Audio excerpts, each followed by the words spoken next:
What's up? Back. Welcome to another segment of Unleashed.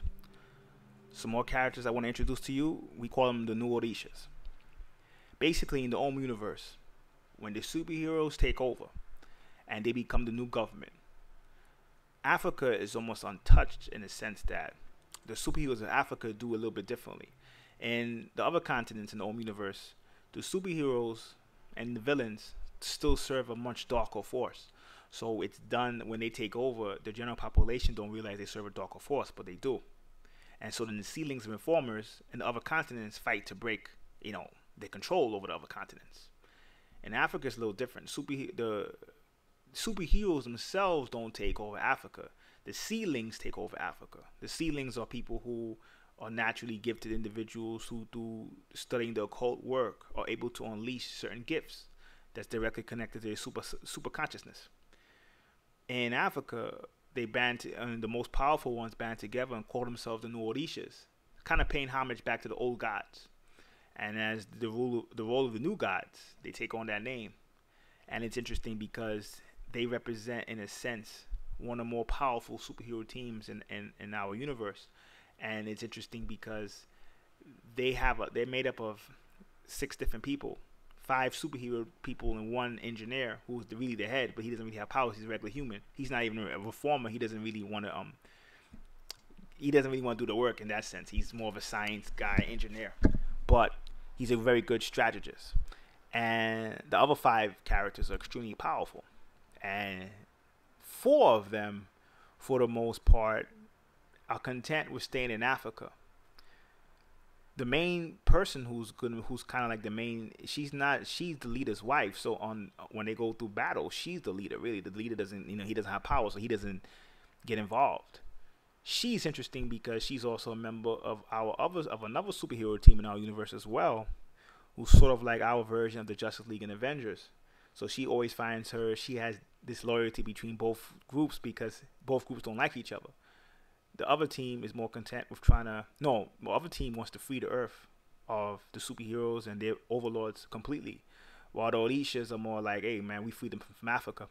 We're good. So she has to kind of play both sides at times, and it's interesting to see her role because her husband kind of feels like how the other team does. He's not really concerned with the outside world. But the new Orishas are very powerful. And even though they may have the name Orishas, they're coming from different parts of Africa, not just West Africa. So some of them practice different African systems, spiritual systems, which will get highlighted in the books.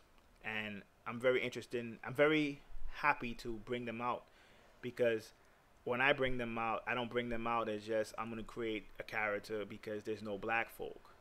I bring it out more to creatively, we're talking about all the continents, we're talking about all cultures. So it wouldn't just hit one culture. A lot of other cultures would feel it or experience a change.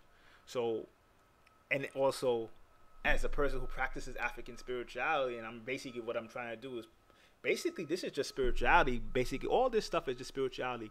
Almost telling people what could happen if you do hard work. Not a pill, not something that you're gonna do in 5 years. It's gonna take a lot of work, but it could happen. And in a sense, practicing African spirituality and translating that to African characters, I think is a pretty cool,